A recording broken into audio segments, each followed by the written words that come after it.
मंगलाचरण।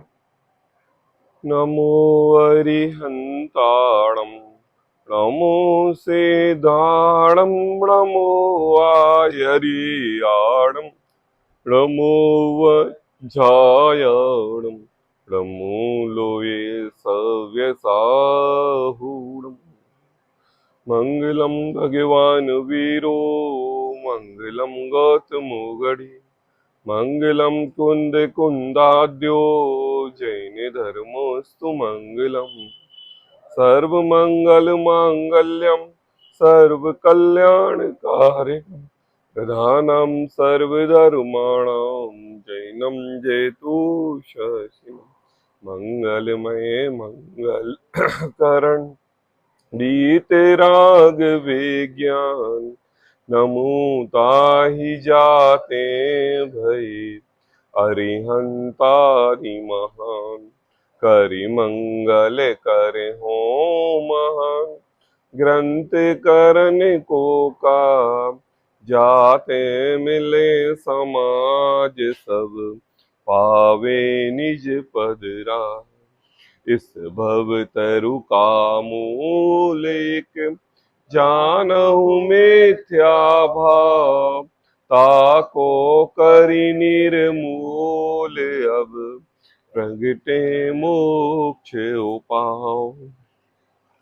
आचार्य कल पंडित टोडरमल जी की अनुपम रचना मोक्ष मार्ग प्रकाशक ग्रंथ 7वां अधिकार पृष्ठ क्रमांक 212 निश्चयभाषी मिथ्या दृष्टि की मिथ्या मान्यता का निरूपण टोडरमल जी कर रहे हैं।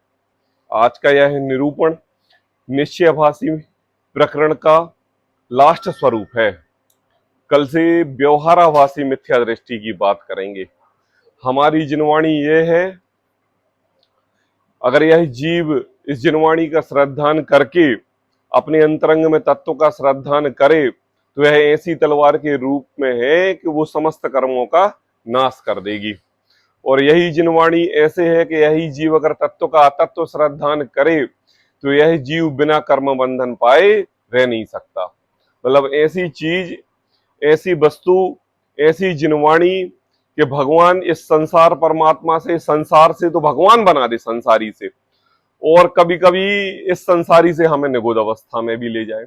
इसलिए टोडरमल जी बहुत ध्यान पूर्वक एक एक बात को खोल के विस्तृत विचार करते हुए समस्त जीवों को यही समझाना चाह रहे हैं कि देखो भैया, जिनवाणी पढ़ के मिथ्या मान्यता ग्रहण मत कर लेना।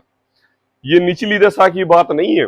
ये निचली दशा में तो यह जीव अशुभ परिणति से शुभ में आता है, लेकिन शुभ परिणति में भी यह जीव शुद्ध परिणति मान लेता है। बस वहीं से इसकी मिथ्या मान्यता चालू हो जाती है और फिर सम्यक दृष्टि की तरह प्रवर्तन करता है, आचरण करता है, समस्त परद्रव्यों से विरक्ति लेता हुआ दिखाई देता है। जिनवाणी, पूजन, जिन द्रव्य, इन सभी से विरक्ति दिखाई देता है और अपने आप को सर्वज्ञ केवल ज्ञानी की तरह मानता है। टोडरमल जी कह रहे हैं कि देखो भैया, ये दशाएं ऐसी नहीं है। ऐसी विचार करते हुए टोडरमल जी ने उसके विचार को बताते हुए कल कहा था कि ऐसा परद्रव्य से छुड़ाकर स्वरूप में उपयोग लगाने का उपदेश क्यों दिया है। परसों बात हुई थी कि भाई, जो शुभ अशुभ भावों के कारण परद्रव्य हैं, उनमें उपयोग लगाने से जिनको राग देश हो जाते थे, परिणति ऐसी है, अनंत काल से यह जीव प्राप्त पर्यायजन्य अवस्था में रागी द्वेषी होता रहा है। इस जीव ने जैसा शरीर, जिस योग, जिस काल में पाया, उस शरीर के रूप अपनी प्रवृत्ति लगाई। अब प्रवृत्ति लगाई तो यह जीव रागी द्वेषी हुआ और एकाध काल, एकाध भाव, एकाध समय ऐसा छूटा नहीं है। तो यह जीव इस मनुष्य गति में आया और मनुष्य गति में आके पंचेंद्रियों के साथ रहते हुए भी इसने अपने इस शरीर को ही मैं हूं ऐसा मान लिया। क्यों? क्योंकि पुरानी परिणति चली आ रही थी। तो कहा, जिनको उपयोग लगाने से राग देश हो आते हैं। अब ऐसा कौन जीव है जिसको राग देश नहीं आते? बताओ, क्यों नहीं आते? पहले नंबर तो ये बात है कि राग द्वेष ना हो, इसलिए परद्रव्यों को दूर कौन भगाता है? अच्छा, परद्रव्य होते हैं इसलिए राग द्वेष होते हैं, ऐसी मिथ्या मान्यता कौन मानता है? आई बात। तीसरी बात कि राग द्वेष हो आते हैं, ऐसी परिणति कौन मानता है? तीनों बात कही ना मैंने। क्या कहा कि पहले परद्रव्य को कौन भगाता है? बोले कोई नहीं भगाता। अच्छा, परद्रव्य को राग द्वेष हो आते हैं मेरी अशुद्ध परिणति के कारण, ऐसा कौन मानता है? ये भी कोई नहीं मानता। तो पहले तो बात ये निश्चय करो कि हम अपने ज्ञान का उपयोग व्यवस्थित ना करके अव्यवस्थित करते हैं। टोडरमल जी ने यह बता दिया कि ज्ञान का कार्य ज्ञेय बनाना है, लेकिन मात्र ज्ञेय रूप प्रदर्शित करना है। जैसे कि केवल ज्ञानी परमात्मा समस्त छह द्रव्यों को, समस्त काल के द्रव्यों को एक साथ एक पद जानते हैं। आपके जानने और उनके जानने में आपके मतिश्रुत ज्ञान पूर्वक जितना क्षम है उतना ज्ञान हो रहा है। उनके केवल ज्ञान युक्त तीन लोक तीन काल की समस्त वस्तुओं का युगपत ज्ञान हो रहा है। एक हिसाब से सोचा जाए तो आपको फंसने के विकल्प कम हैं और केवल ज्ञानी भगवान परमात्मा को फंसने के विकल्प ज्यादा हैं। लेकिन आप कम विकल्प होते हुए भी फंस जाते हो और केवल ज्ञानी परमात्मा सब कुछ जानते हुए भी बिल्कुल नहीं फंसते। कारण क्या? कारण ये कि राग देश हो आते हैं। क्या हो जाते हैं? राग देश हो आते हैं। तो स्वीकार करना पड़ेगा कि निर्मल परिणति स्वभाव के साथ साथ एक अशुद्ध परिणति भी हमारी चल रही है, जिस अशुद्ध परिणति के कारण हमारा अनंत संसार लुटा हुआ पड़ा हुआ है। तो हमें शुद्ध परिणति देखना है और अशुद्ध परिणति को विकल्पों में रहते हुए भी एक समय मात्र भी निर्विकल्पता का अनुभव करना है। मात्र एक समय के लिए कोई गारंटी नहीं है। जितना समय उपयोग आपका निर्विकल्पता में लग सके, टोडरमल जी कहते हैं कि उस निर्विकल्प पूर्ण दशा के लिए हम निर्विकल्प नाम बोल देते हैं। ऐसा निर्विकल्प नाम बोल देते हैं कि जैसा केवल ज्ञानी परमात्मा का पूर्ण निर्विकल्प ज्ञान है, आपका थोड़ा बोल देते हैं।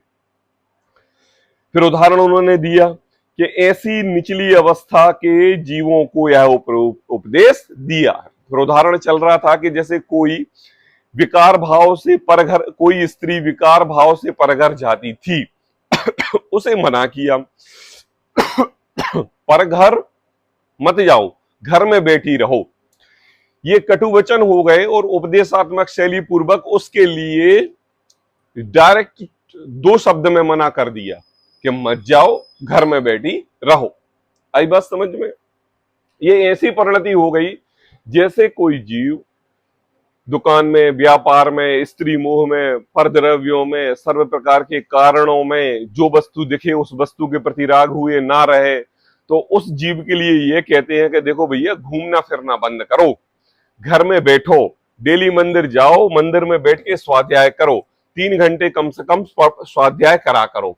वहां अगर कोई गुरु हैं, उनके उपदेश चल रहे हैं तो उनके उपदेश को सुनो। दोपहर में आपके पास मोबाइल रहता है तो जिनवाणी सुनो। शाम के समय जितना भी समय निकले तो जिनवाणी सुनने का प्रयत्न करो, क्योंकि तुम्हारा उपयोग ज्ञान में न लग के ज्ञेयों में लगता है और ज्ञेय मिश्रित राग होता है। उस कारण तुम भ्रमित हो जाते हो। और क्या हो जाता है भ्रमिता में? ये संसार परिग्रह देख ही रहे हैं अपन, इतना इकट्ठा हो गया। इसलिए क्या कहा? सुनो। इसलिए ये कहा टोडरमल जी ने, सुनो क्या कि विकार भाव से परघर जाती थी, उसे मना किया कि परघर मत जाओ, घर में बैठी रहो। आई बात समझ में? ये हो गया उद्यंडी पुरुष, उद्यंडी बालक, उद्यमी बालक, ना समझने सुनने वाला बालक। कई बार तो हम पैरों में बेड़ियां भी लगा देते हैं, कई बार तो हम घर में ताले भी लगा देते हैं, कई बार हम तो उसके मोबाइल आदि, टीवी आदि की क्रिया, उन सब में जो प्रवृत्ता था उसको भी छीन लेते हैं। कई बार हम डिस्क केबल कनेक्शन भी कटवा देते हैं। तो हमने परसों कहा था कि इतने सब कारण होने पर सारे के सारे कारण द्वेष रूप दिखाई दे रहे हैं, लेकिन द्वेष रूप भाव कम है, राग रूप भाव ज्यादा है। आई बात समझ में?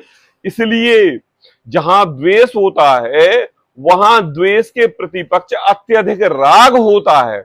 बिना राग हुए बिना द्वेष होता नहीं। रास्ता चलते किसी भी व्यक्ति को आप कुछ कह नहीं सकते, रास्ते चलते किसी भी आप व्यक्ति को टोक नहीं सकते, रास्ता चलते आप किसी भी व्यक्ति से लड़ झगड़ नहीं सकते। क्यों? क्योंकि उसके प्रति हमारा राग नहीं है, और राग नहीं है इसलिए हम बोल नहीं रहे। अब अगर हमने किसी से द्वेष रूप प्रवृत्ति की, मतलब आपको उसके प्रति राग था, और राग था तभी आपने द्वेष रूप प्रवृत्ति की। तो कहा इसलिए रागादिक भावों को ही छुड़ाने की बात कही, उसमें सब आ जाएंगे। हाँ, राग छूट जाएगा तो द्वेष छूट जाएगा, वो तो छूटेगा ही छूटेगा। तो कहा कि जैसे विकार भाव से परघर जाती, उसे मना किया कि देखो परघर मत जाओ, घर में बैठी रहो। परंतु जो स्त्री निर्विकार भाव से किसी के घर जाकर यथा योग्य प्रवर्ते तो कुछ दोष नहीं है, भावों की शुद्धता है। मुझे पता है अपने बालक पर हमें विश्वास है, ये दोस्त मित्र यारों के साथ भी जाएगा तो उन दोस्त मित्र यारों के अवगुण नहीं लेगा, सद्गुण लेगा।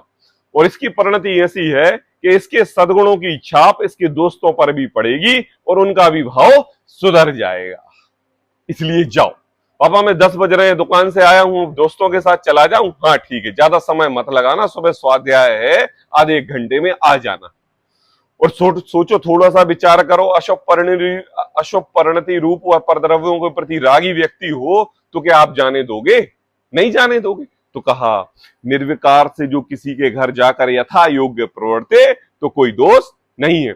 उसी प्रकार उपयोग रूप परिणति राग द्वेष से परद्रव्यों में प्रवर्तित ही थी, उसे मना किया कि परद्रव्यों में प्रवर्तन मत करो, स्वरूप में मग्न रहो। परंतु जो उपयोग रूप परिणति वीतराग भाव से परद्रव्य को जानकर यथारूप प्रवर्ते तो कुछ दोष नहीं है। बताओ, आज भी व्यक्ति विद्वान तो प्रथमान योग के ग्रंथ पढ़ के भी द्रव्यानि योग निकाल लेते हैं, कर्णानि योग के ग्रंथ पढ़ के भी द्रव्यानि योग निकाल लेते हैं, और द्रव्यानि योग के ग्रंथ पढ़ के दृष्टांत आदि देके प्रथमानि योग को भी निकाल लेते हैं। तो कहां गलती की है? बोले जब अंतरंग में पवित्रता है, शुद्धता है, आत्म स्वभाव की निर्मलता है, उसके प्रति क्षण क्षण के प्रति ज्ञान है, उसी का श्रद्धान करना है, तो यह जीव नेत्र इंद्रिय से जिन भी पदार्थों को देखे उनमें वीतरागता दिखाए, जिन कर्ण इंद्रिय से जो भी पदार्थ सुने उसमें वीतरागता झलकाए, रसना इंद्रिय से भाषा वचनों से जो पदार्थ बोले या स्वाद में लेके आए तो उसमें भी अंतरंग में भगवान आत्मा नजर आए। अब ऐसे व्यक्ति को पंच इंद्रिय कहां तक रोक पाएंगी? बताओ। जब अंतरंग में ही शुद्ध परिणति की निरंतरता चल रही है तो कहीं पर भी जाए, वो चाहे महलों में रहे, चाहे वो जंगलों में रहे, चाहे वो घरों में रहे, चाहे वो मंदिरों में रहे, चाहे मुनिराज बने, चाहे ब्रह्मचारी बने, और चाहे कहीं समोसरण में साक्षात भगवान की दिव्य ध्वनि क्यों ना सुने, वह जीव क्या कहते हैं उसको, निश्चय आभासी, पापी, दुर्गुणी नहीं हो सकता। कोई चिंता वाली बात नहीं है। और जिसको है, जिसको चिंता है, उससे कहते हैं कि देखो भैया उपदेश सुनो। ये बात टोडरमल जी ने कही। उसके बाद कहा कि ऐसा तो महामुनि परिग्रह आदि चिंतन का त्याग किस लिए करते हैं, है ना? यदि परिग्रह का त्याग किया और परिग्रह का त्याग करके हमेशा उसका चिंतन करते हैं कि देखो ये परिग्रह हमारा किसी भी प्रकार से इकट्ठा ना हो जाए, आई बात, इसका चिंतन भी करते हैं। तो जवाब देते हैं, ये पढ़ लिया था अपन ने। जैसे विकार रहित स्त्री कुशील के कारण पराये घरों का त्याग करती है, आई बात समझ में, कि मैं बदनाम हो जाऊंगी। शराब का उदाहरण दिया था कि रात्रि में अगर 12 बजे कोई दुकान ना खुली हो और छुट्टे चाहिए हो, सामने अगर मधुशाला हो तो हम वहां जाना प्रवर्तेंगे नहीं। क्यों नहीं? अंतरंग में हमारी पवित्रता है, लेकिन उस स्थान पर खड़े होने पर हमारे चरित्र पर दोष लगता है, इसलिए हमारा जाना सार्थक नहीं है। ऐसे ही विकार रहित स्त्री कुशील के कारण, मतलब मैं बदनाम हो जाऊंगी, मैं अपवित्र हो जाऊंगी, इस कारण पराये घरों का त्याग करती है, आई बात। उसी प्रकार अब देखो नियम लिया हुआ है उसने अपने अंतरंग में नियम लिया है कि देखो मैं परघर में नहीं जाऊंगी, परघर जाने से हमारे कुशील पर लांछन लगता है, आई बात समझ में। ऐसे ही हमारे दिगंबर मुनिराजों ने भी परिग्रह का त्याग का नियम लिया हुआ, नियम लिया है। देखो नियम पूर्वक कार्य करने में शिथिलता होने से बच जाते हैं। नियम, मूल गुणों का पालन करने का नियम लेने पूर्वक एक एक मूल गुण यथा योग्य प्रवर्तते हैं, आई बात। ऐसे ही उन्होंने नियम लिया, और नियम लिया है परिग्रह आदि त्याग करने का, तो लिया है, बिल्कुल लिया। क्यों? एक भी परिग्रह का संसर्ग हमारे पास होने से, जैसे आपने देखा होगा हमारे मुनिराज जहां पर भी जिस भी सभा में जाते हैं तो पहले मोबाइल आदि बंद करवाते हैं, पंखा चल रहा हो तो बंद करवाते हैं, एसी कूलर पंखे आदियों में नहीं बैठते, किसी भी वस्त्र का ये अछार वगैरह जो रहते हैं इनका उपयोग नहीं करते, चौकी पर चटाई वगैरह बिछाते और मतलब ऐसे कोई वस्त्र आदि का संयोग नहीं लेते। क्यों क्यों? अब ये बताओ, श्रावक तो श्रावक है, वो तो घर गृहस्थी में लिपटा हुआ पुरुष है, उसको तो मुनिराज की दशा का तो ये भान है नहीं। अब मुनिराज की दशा का भान है नहीं तो उसको ये पता नहीं रहता कि ये अछार भी, ये वस्त्र का संसर्ग भी, एक टच मात्र भी मुनिराज के लिए परिग्रह है और ये परिचय में आ जाता है। अब ये पता नहीं, अब ये बात तो मुनिराज को बतानी पड़ेगी। अब अगर मुनिराज उसको बताएं कि पंखा बंद करो, ये बंद कर दो, हवा खिड़कियां खोल दो, हवा आने दो और मोबाइल स्विच आदि बंद कर दो, तो आप इसमें ये बोलोगे कि अरे तुम्हारे लिए चिंता है मोबाइल बंद करवाने की, अरे तुम्हारे लिए चिंता है कपड़े वस्त्र आदि का संयोग ना रखने की, मतलब 10 मिनट पहले आके तुम तैयारी अपनी पूरी करो, उसके बाद व्याख्यान चालू करो। यही तो कह रहा है निश्चयभाषी कि चिंतन क्यों करते हैं, आई बात, यथा योग्य रूप क्यों नहीं प्रवर्तते साथ रहते हुए। तो टोडरमल जी ने जवाब दिया, ये कहा कि देखो भैया, उसके संसर्ग में आने से हमारा शील बदनाम होता है, हमारी मुनि अवस्था बदनाम होती है, हमारा भावलिंगीपना बदनाम होता है। श्रावक मुनि बनने के उपाय पूर्वक अनादिकाल से प्रयत्न करता आया है और इस काल में अगर इन मुनिराजों के लिए इस अवस्था के संयोग में हमारे उनके प्रति कोई राग नहीं है, लेकिन अगर उपयोग करते हुए संयोग होता हुआ देखेंगे तो ये किसी भी का, हम तो इतना अपने अंतरंग भाव से हो रहा है, लेकिन ये तो ये समझ रहे हैं कि ये ऐसी ही परिणति है, इसलिए भैया हमें उन चीजों से त्याग है और ज्ञान पूर्वक हम उनको मना करते हैं। जैसे टोडरमल जी ने उदाहरण दिया, विकार रहित स्त्री कुशील के कारण पराये घरों के जाने का त्याग करती है। आई बात समझ में? अब क्या हुआ पापा?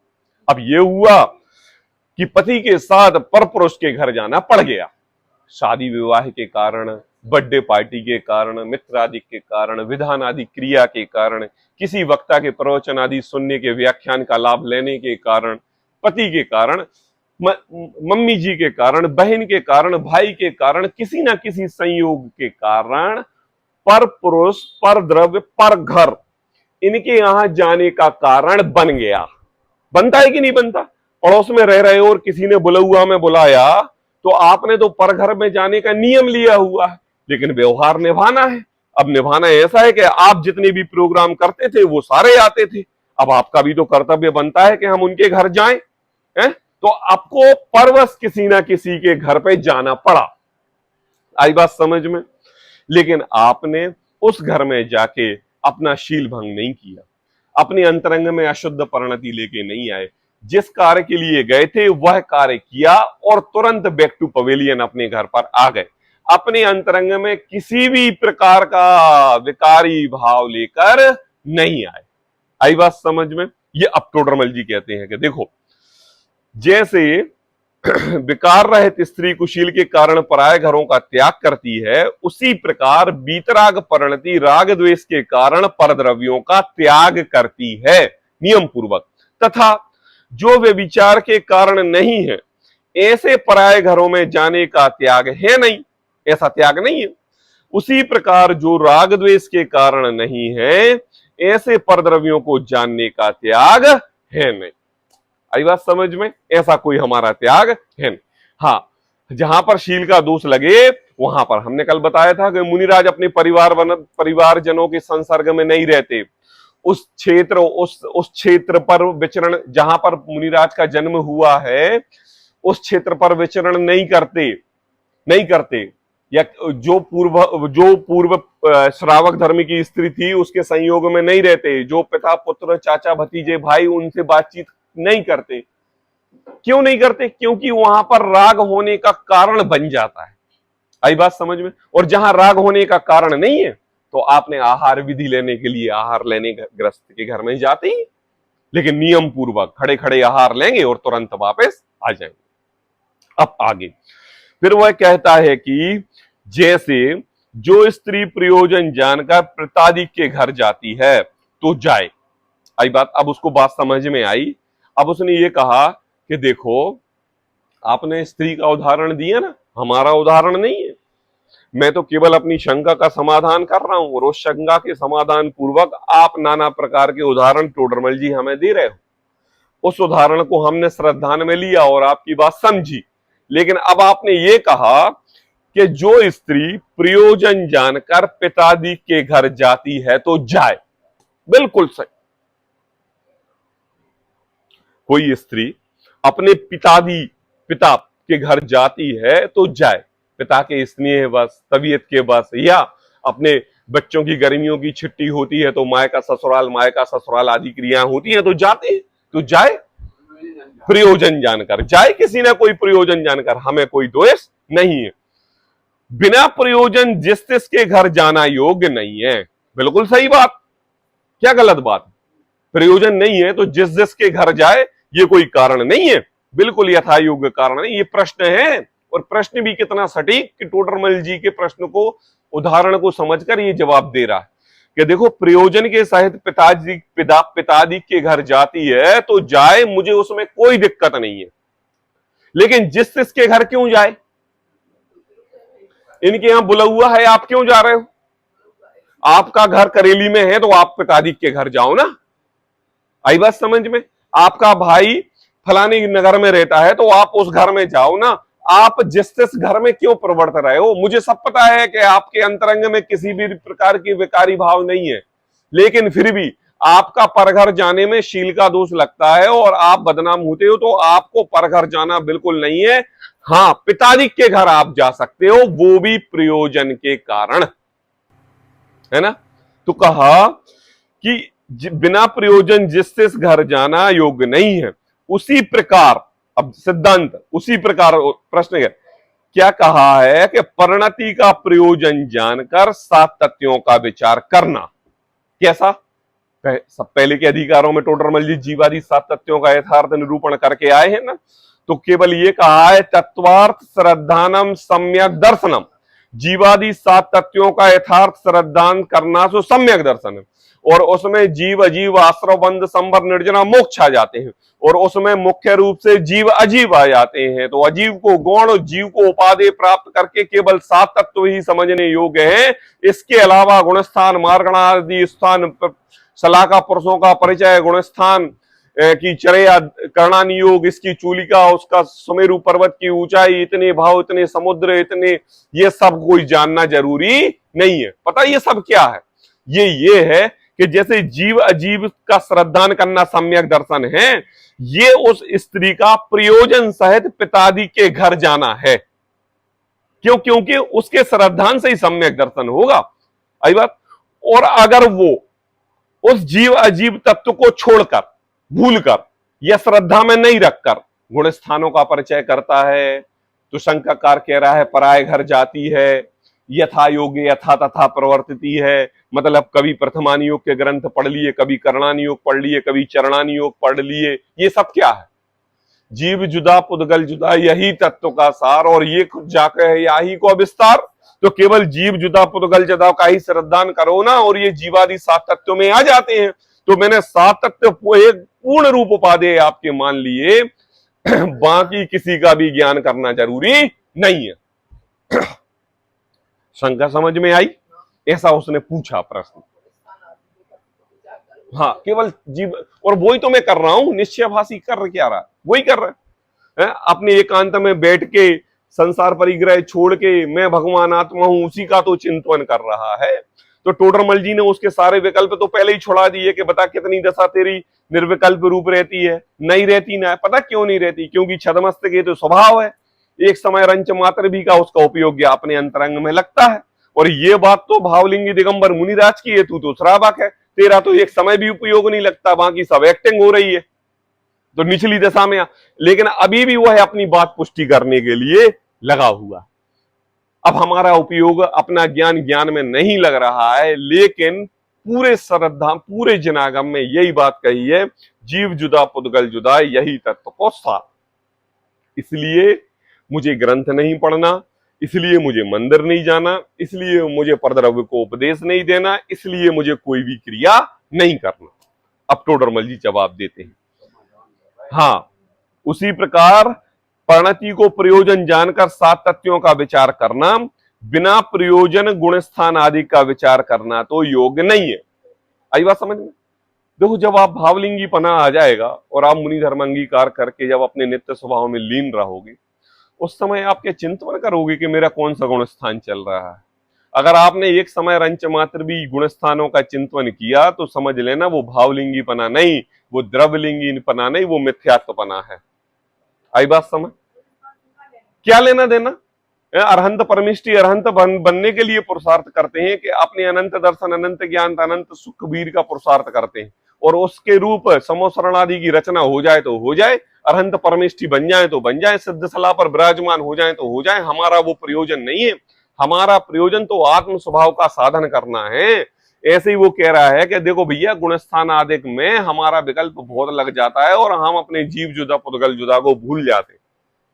आई बात? अब जवाब देते हैं, तथा ऐसा उसका समाधान जैसे देखो, उसने उदाहरण से बात प्रारंभ की थी तो उदाहरण से ही उसको समझाएंगे।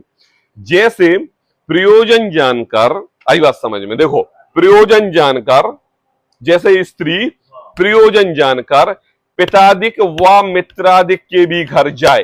देखो, टोडरमल जी ने तो खाली पितादिक का घर कहा था, और उसने शंकाकार ने खाली क्या कहा था? पितादिक का घर। अब टोडरमल जी ने मित्रादिक भी ले लिया। अब कोई बचा? बोले कोई नहीं, तो बोले वो भी ले लो।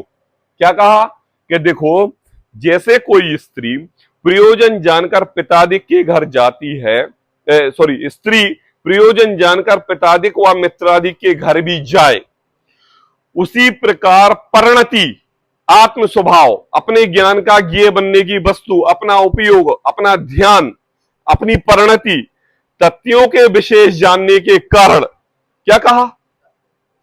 जीव अजीव आश्रव बंध संबर निर्जना मोक्ष की। आश्रव क्या? ये बंध क्या है?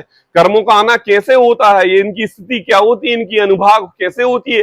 अरे इनकी फल देने की शक्ति कैसे होती है? इनकी फल देने की शक्ति को हम कैसे कम कर सकते हैं? हमने उदाहरण ये पढ़ा है कि 7वें नरक का बंद करके एक जीव प्रथम नरक में चला गया और आने वाला तीर्थंकर है, तो अरे हम भी तो संसारी हैं, हम भी तो ऐसा अपने जो पूर्व में भोगे हुए बांधे हुए कर्म हैं, उनके अबाधा काल पूर्ण होने पर उनकी स्थिति को भी तो कम कर सकते हैं। और इस कम करने का हमारे लिए ज्ञान करना पड़ेगा, शास्त्र पढ़ने पड़ेंगे, उपयोग एकाग्र चित्र पढ़ना पड़ेगा, एक एक लाइन को विशेष ध्यान रखना पड़ेगा। 24 घंटे में 10 घंटे सोने के अलावा 4 घंटे स्वाध्याय करके 8 घंटे चिंतन में भी लगाना पड़ेगा। आई बात? तो क्या हुआ? बोले जीवादि 7 तत्वों का विशेष जानने में आया। कहा देखो देखो, उसी प्रकार परिणति अपना उपयोग, अपना ज्ञान तत्वों के विशेष जानने के कारण गुण स्थान आदि व कर्मादिक को भी जानती है। आई बात? गुण स्थान और कर्मादिक को भी जानती है। आई बात? बताओ मम्मी, शत्रु को शत्रु समझने के लिए शत्रु जानना तो पड़ेगा। क्या कहा? शत्रु को शत्रु समझने के लिए शत्रु शब्द का अर्थ जानना तो पड़ेगा कि नहीं जानना पड़ेगा? तो ऐसे ही तो ये कह रहे हैं कि देखो भाई, जीवादि 7 तत्वों का यथार्थ श्रद्धान करने के लिए जीवादि 7 तत्वों को पढ़ना तो पड़ेगा है भाई। चलो ठीक है, नहीं पढ़ो, इतने काल हो गए, इतना समय बीत गया, तुम भगवान क्यों नहीं बने? मतलब आपने कभी जीव मिथ्या मान्यता बता दी ना, जीव जीव आश्रव बंध की मिथ्या मान्यता रूप के कैसे यह जीव कैसे इस शरीर संबंधित कार्य को अपना स्वभाव मान के यह जीव तत्व संबंधी भूल करता है। अब बताओ ये कहां से आई रुचि, ये कहां से पढ़ा? बोले जिनवाणी से ही तो पढ़ा, गुरुओं के उपदेश से तो ही सुनाई दिया, दिव्य ध्वनि के की तो सार में आया, प्रैक्टिकल रूप से हमारे भगवंतों ने करके तो बताया, उस प्रैक्टिकल को हमने इस संसार में इन ग्रंथों के माध्यम से देखा। क्यों? पंचम काल में तो कोई भगवान बनता नहीं, और सम्यक दृष्टि भी यदा कदा एक आध दो पाए जाते हैं। अब कहां है मुझे ये तो पता नहीं। तो सम्यक दृष्टि की क्या दशा होती है, भावलिंगी मुनिराजों की क्या दशा होती है, भगवान कैसे बनते हैं, उसका नियम क्या होता है, यह जीव मिथ्यात्व गुणस्थान से 14वें गुणस्थान में कैसे पहुंचता है, यह 14 सीढ़ी है, यह इसको पार करना है, तो इस सबको तो समझना पड़ेगा। और पढ़ के समझ के उस रूप उसमें लगा नहीं रहना है, लगा तो अपने आत्म स्वभाव में रहना है, लेकिन ज्ञान तो इसके ही माध्यम से करना है। तो कहा तथ्यों के विशेष जानने के कारण गुण स्थानादिक व कर्मादिक को भी जानती है। आई बात। तथा यहां ऐसा जानना कि, अब उदाहरण के माध्यम से टोडरमल जी उसको समझा रहे हैं कि जैसे शीलवती स्त्री, आई बात समझ में, शीलवती अंतरंग में निर्विकार भाव रूप लिए हुए परद्रव्य को देखकर जिसके अंतरंग में एक रंच मात्र भी विकारी भाव नहीं आते, ऐसी स्त्री। हाँ, अभी अभी सिद्धांत पे घटाएंगे, अभी उदाहरण बता रहे हैं। देखो, उद्यम पूर्वक तो बिट पुरुषों के स्थान पर ना जाए, जबरदस्ती उद्यम पूर्वक मतलब अपने द्वारा चाह हुआ, अपने द्वारा किया हुआ, ये पता है इस घर में जाने से मैं बदनाम हो जाऊंगी, मुझे पता है इस दुकान पर खड़े रहने से मैं बदनाम हो जाऊंगी, मुझे पता है यहां विचरण करने से मैं बदनाम हो जाऊंगी। बिट मतलब भ्रष्टाचारी पुरुष, व्यभिचारी पुरुष, उद्यम पूर्वक तो बिट पुरुषों के स्थान पर ना जाए, नहीं जाए। यदि परवश वहां जाना बन जाए, कैसा जाना बन जाए? आराध्य, बस स्टैंड पर खड़े थे, रात के 11 बजे की बात थी, कटरा जाने का रास्ता नहीं पता था, ऑटो टैक्सी वगैरह नहीं थी और हम बस से उतरे थे, तो हमने एक पुरुष को रोका और पुरुष से कटरा जाने का रास्ता पूछा। अब वो पुरुष दूर से तो अच्छा दिख रहा था, लेकिन जैसे ही पास आया तो वो उसके सांसों से शराब की बदबू आ रही थी कि नहीं? अब लेकिन मजबूरी बस, कारण बस, क्या कहा रास्ता पूछने के बस मुझे श्रद्धान में उसकी बात को लेना पड़ेगा और रास्ता उससे पूछना पड़ेगा, ये हमारी मजबूरी है। आई बात समझ, है ना? तो कहा देखो, जैसे कोई, जैसे शीलवती स्त्री उद्यम पूर्वक तो बिट पुरुषों के स्थान पर ना जाए, और यदि परवश वहां जाना बन जाए तो वहां कुशील सेवन ना करे, तो स्त्री शीलवती ही है, स्त्री शीलवती ही है। आई बात। अब देखो, अब वहां पर पुरुष से जब पूछने पर उस स्त्री से कहा गया कि तुम भी दारूखोरों के पास क्यों गई, दारूखोर है उससे तुमने क्यों पूछा? तो उसने कहा कि देखो भाई, मुझे नहीं पता था कि वो दारूखोर है और मैं तो केवल रास्ता पूछ रही थी, मेरे अंतरंग में किसी भी उसके प्रति विकारी भाव नहीं आए। आई बात। तो कैसी रही स्त्री? शीलवती ही रही, है ना? उसी प्रकार अब दृष्टांत, वीतराग परिणति। आई बात समझ में? वीतराग परिणति मतलब शीलवती स्त्री। आई बात मतलब वीतराग परिणति उपाय पूर्वक तो रागादिक के कारण परद्रव्यों में नहीं लगे। क्या कहा? नहीं लगे। देखो, जबरदस्ती ऐसी नहीं लगे। स्त्री विवाह आदि प्रोग्राम में अगर आपका जाना नहीं हो रहा है, कोई घर में और सदस्य हैं और आप चाहते हो कि देखो भी हम उस तरफ अपनी परिणति ले जाते हैं तो राग रूप हमारी परिणति जाती है, तो हम उधर नहीं जाएंगे, तो अपने घर में किसी और सदस्य से बोल दिए जाने के लिए, तो आपके लिए उसके प्रति विरोध नहीं है, आपके लिए उसके प्रति द्वेष नहीं है। आप अपनी परिणति सुधारने के अर्थ परद्रव्य के प्रति हमारा राग भाव ना लग जाए, इसलिए विचार करके नहीं जा रहे हो। आई बात समझ में?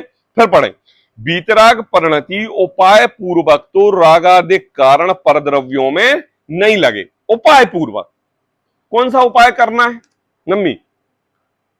आपकी वीतराग परिणति याद रखना, देखो छुट्टू, वीतराग परिणति मतलब आपके ज्ञान का एक ज्ञेय का अंश, जो ज्ञेय वीतराग परिणति को ज्ञान में लेना है, और ऐसा ज्ञान में लेना है कि वह ज्ञान निर्विकल्पता की ओर आ जाए। आई बात समझ में? आ जाए। लेकिन क्या करें? छदमस्त जीव की ज्ञान की परिणति ज्ञेयों के प्रति जाती है, आई जाती, और राग मिश्रित जो ज्ञेय होता है यह जीव का ज्ञान का विषय बन जाता है। तो यह जीव जानने वाली वस्तु ना जान के ये मेरी है इसके प्रति राग कर लेता है। आई बात समझ में? कर लेता। अब क्या? अब देखो भैया, एक काम करो, जिन चैत्यालय जाओ, वहां हमारे अरहंत परमेष्ठी तुम्हें वेदी पर विराजमान होते हुए दिखेंगे, तो तुम्हें बेकारी भाव नहीं आएंगे। अच्छा, एक काम करो, वहां पर बैठी हुई जिनवाणी पढ़ो। जिनवाणी पढ़ोगे तो अपने अंतरंग में आत्मा दिखाई देगी। अच्छा, मन नहीं लगता तो चलो जिनवाणी की साफ सफाई का कारण रखो, शुद्धता वाले काम करो और घर में धार्मिक वातावरण बनाओ। क्यों बनाओ? क्यों क्यों क्यों क्यों बनाओ? देखो, 24 घंटे में ज्ञान अनंत गेयों को देखता है और अनंत गेयों को देख के उन गेयों में अपना राग रूप परिणाम लगाता है। हे प्रभु, मेरे से ऐसी गलती ना हो जाए, इसलिए उन गेयों को देख कर भी मैं राग भाव ना लगा पाऊं, इसलिए मुझे उन गेयों से अशुभ रूप परिणति हटाकर शुभ में लेके आनी। पिक्चर देखने जाओगे तो पिक्चर के भाव होंगे और जिनालय जाओगे तो जिनेंद्र देव के भाव बनने के भाव होंगे। फिल्म देखने जाओगे तो सलमान खान बनने के भाव होंगे। हाँ, कहीं कहीं तो जाए, वो तो काम है, उसका स्वभाव है। हाँ, करो। क्या कहा? पिक्चर देखने जाओगे तो सलमान खान बनने के भाव होंगे और मंदिर जाओगे तो भगवान बनने के भाव होंगे। और तुम्हें भगवान बनना है तो भैया पिक्चर देखने मत जाओ, भगवान बनने के रास्ते पर जिनेंद्र देव के सामने जाओ। तो कहा, देखो, बीतराग परिणति उपाय पूर्वक तो रागादिक के कारण परद्रव्यों में नहीं लगे, और यदि स्वयमेव उनका जानना हो जाए, देखो अब क्या कहा मम्मी, स्वयमेव उनका जानना हो जाए, मतलब आपका ज्ञान हर समय किसी ना किसी गेय पदार्थ को विषय बना रहा है। आई बात समझ में? और विषय बना रहा है तो आपका उपयोग उधर लग रहा है। आई बात? अब जब उपयोग लग रहा है तो रागादिक ना करें तो परिणति शुद्ध ही है। अब मंदिर में बैठे हो, जिनेंद्र प्रभु दिखाई दे रहे हैं और जिनेंद्र प्रभु दिखाई देके तुरंत आपका ज्ञान परद्रव्य की ओर चला गया, संसार, दुकान, जमीन जायदाद के प्रति चला गया। अब चला गया और जैसे ही चला जाके आपने वहां पर एक रंच मात्र भी राग नहीं किया और अपनी परिणति वहां से पलटा के फिर से अपने ज्ञान में लेके आ गए तो परिणति शुद्ध और निर्मल ही रहेगी। आई बात समझ में? उसमें अशुद्धता आने वाली नहीं है। अब दृष्टांत तो सुनो, देखो मैं अपनी तरफ से दे रहा हूं। टोडरमल जी ने, भावलिंगी दिगंबर मुनिराज अपने स्वभाव में 6वें गुण स्थानवर्ती 7वें गुण स्थानवर्ती आत्म स्वभाव में झूलते हुए एक समय अपने या स्वादानंद का अनुभव करते हुए एक समय से जब बाहर निकलते हैं तो ग्रंथ लिखने के कारण बनते हैं। ग्रंथ लिखते हैं, ग्रंथ आदि की रचना करते हैं, पत्तों को ढूंढते हैं, कांटे आदियों की संरचना, सब ये सब उपाय करते हैं। आई बात समझ में? लेकिन आप ये सोचो कि इतने महान पंच परमागम ग्रंथ लिखने के बाद भी कुंद कुंदाचार्य देव ने उन ग्रंथों को वृक्षों की कोटर में रख दिया, श्रावकों के हाथ में नहीं दिया। उसकी व्यवस्था के लिए कोई मंदिर आदि का निर्माण नहीं किया, उसकी सुरक्षा के लिए कोई पेटी संदूक आदि का निर्माण नहीं किया, उसकी सुरक्षा के लिए पहरेदार नहीं लगाए। क्या किया? देखो, हमारा तो ध्यान केवल अपने आत्म स्वभाव में लीन रहना था, लेकिन क्या करें, ज्ञान की परिणति गेयों में जाए बिना रहती नहीं है। उन गेयों में जाए बिना हमारी परिणति राग रूप बिल्कुल भी नहीं है, और राग रूप नहीं है ना, तो हम अपने उस समय काल को अशुभ से शुभ की ओर लगाते हुए इन शास्त्रों का लेखन करें और उतना ही करें, और जब शुद्धोपयोग रूप में परिणति जाए तो उन ग्रंथों को कोटरों में आदियों में रख के चले जाएं। हमें उसके प्रति राग नहीं है। बताओ, हम 2 लाइन लिखें पापा अगर अपने मन से, अपने 6 उपशम के ज्ञान से, तो 6 जगह छपवाएं, दीवालों पे टकवाएं, बार बार प्रवचनों में बोलें और एक एक से कहें कि देखो ये मेरी रचना है, ये मेरी रचना है, ये मेरी 2 लाइन है। और हमारे आचार्य महान महान बड़े बड़े ग्रंथ लिख के हैं, कई ऐसे ग्रंथ हैं जिन्होंने अपने नाम ही नहीं लिखे। क्या कहा? रचयिता के नाम नहीं लिखे। कई पद्यों में जैसे दौलत समद सुजन चेत सयानो, ये शब्द आ गया दौलत, तो पता चल गया कि अरे ये दौलत राम जी ने लिखा है। उदाहरण दे रहा हूं, वो तो उनने लिखा है। ऐसे कई ग्रंथ हैं जिनके शब्दों की रचना में एक ऐसा शब्द आ गया जो शब्द हमारे पूर्वाचार्यों के नाम से मिलता था, उन पूर्वाचार्यों के नाम से मिलके और उन्हीं का सिद्धांत इसमें है ऐसा मान लिया, अपना नाम भी नहीं लिखा। बताओ, नाम भी नहीं लिखा। तो कहते हैं कि देखो, वहां रागादिक ना करे तो परिणति शुद्ध ही है। आई बात समझ में? क्या कहा? शुद्धि। आहार के भाव हो रहे हैं तो जा रहे हैं, और आहार के भाव होते हुए किस प्रकार का नाना व्यंजन बनेगा इसके प्रति राग नहीं है। तो क्या हुआ? बोले रागादिक ना कर रहे हैं तो परिणति शुद्ध ही है। आई बात समझ में? फिर और कहा, इसलिए मुनियों को स्त्री आदि का परिचय होने पर उनको जानते ही नहीं अपने स्वरूप का, देखो, इसलिए मुनियों को स्त्री आदि का परिचय होने पर उनको जानते ही नहीं अपने स्वरूप का ही जानना रहता है, ऐसा मानना मिथ्या है। टोडरमल जी कह रहे, क्या कह रहे हैं? ऐसा जानना मिथ्या है। मतलब तुम क्या कहो कि मुनिराजों को स्त्री पर्याय का निषेध है। आई बात समझ में? स्त्री परिग्रह निषेध है? तो ठीक है, मुनिराज अवस्था में स्त्री पर्याय नहीं रखते, संसर्ग में नहीं रखते, जानते ही नहीं जानना होता है भाई। भाई आहार अब सोचो, अगर मुनिराज विचरण कर रहे हैं और 4 हाथ जमीन देख के चल रहे हैं और कोई सामने स्त्री खड़ी हुई है और स्त्री का उपयोग हमारे तरफ नहीं है, तो मुनिराज 4 हाथ जमीन देख के उससे 7 हाथ अपनी दूरी बना के अपने ऐसे निकल जाएंगे। ध्यान रखना, स्त्री का ज्ञान, स्त्री का नेत्र मुनिराज के तरफ नहीं है और मुनिराज का स्त्री पर्याय का निषेध है। तो ऐसा नहीं कि भाई स्त्री पर्याय को देखेंगे भी नहीं देखेंगे तो टकरा जाएंगे, और टकरा जाएंगे तो टच हो जाएंगे और किसी ने फोटो ले ली तो दिक्कत हो जाएगी। अरे भाई देखेंगे मतलब जानेंगे मतलब ये स्त्री है, ऐसा उनको जानने में आएगा और जानकर देखेंगे और देख के अपना रास्ता लेंगे। देखो, अब मुनिराज आहार लेते हैं, अब उन्होंने अपनी विधि बनाई, अब उस अंजुलि में एक स्त्री चम्मच से आहार दे रही है।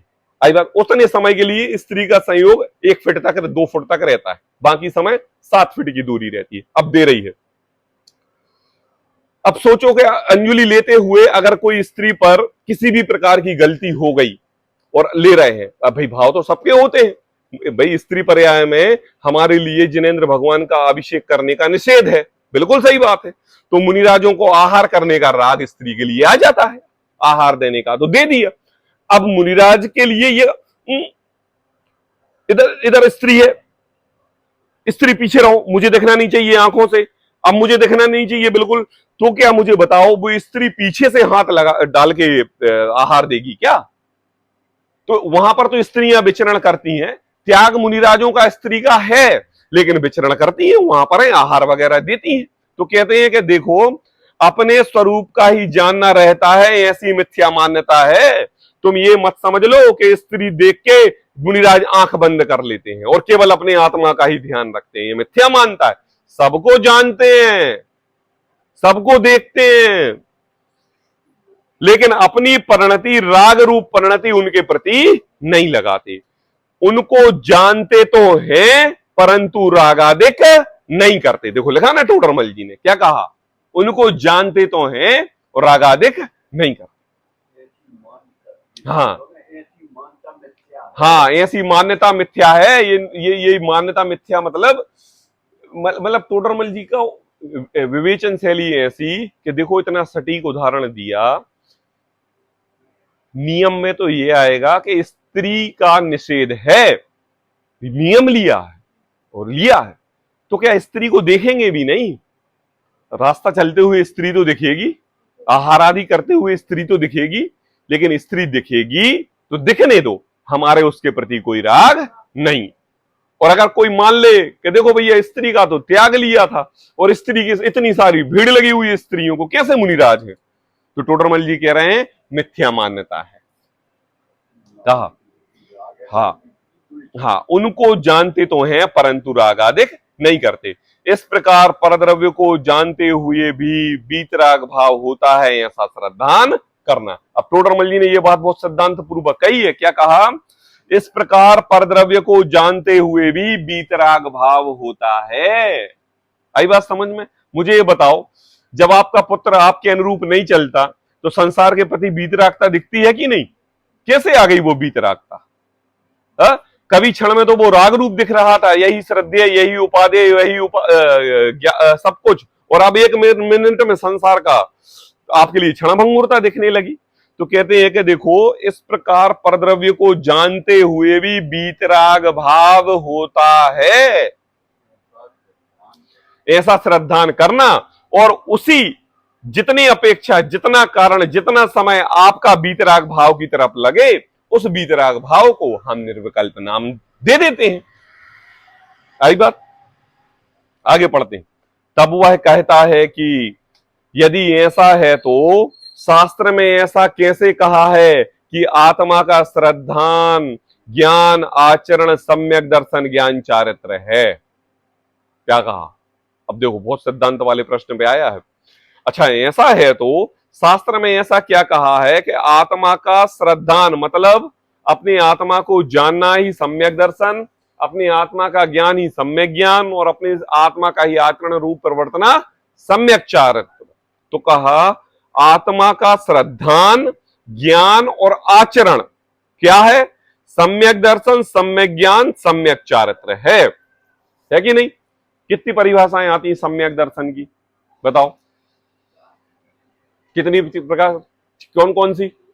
देवशास्त्र का सच्चा श्रद्धान जो सम्यक दर्शन, आत्मार्थ श्रद्धानम सम्यक दर्शनम, तत्वार्थ श्रद्धानम सम्यक दर्शनम, स्वप्रभेद विज्ञानम सम्यक दर्शनम, आती है कि नहीं? आई बात? तो सब जगह यही लिखा हुआ है। क्या लिखा हुआ है? आत्मा का श्रद्धान, आत्मा का ज्ञान और आत्मा का आचरण सम्यक दर्शन, सम्यक ज्ञान, सम्यक चारित्र है। ऐसा शास्त्र में क्यों कहा है? अब देखो जवाब देते हैं, मतलब उसकी उत्कृष्ट दशा बता रहे हैं। इसलिए तो हमने आत्मा पकड़ा है ना, इसलिए तो आत्मा पकड़ा। गलती तो वही हो गई, शास्त्र पढ़ने से ही गलती हो गई। अब टोडरमल जी जवाब देते हैं, उसका समाधान देखो क्या कारण है। अनादि से परद्रव्य में आपा का श्रद्धान, ज्ञान, आचरण था, उसे छुड़ाने का यह उपदेश है। ठीक है ना? अब अनादि से क्यों लिया टोडरमल जी ने? अनादि से इसलिए लिखी है क्योंकि यह जीव अनादि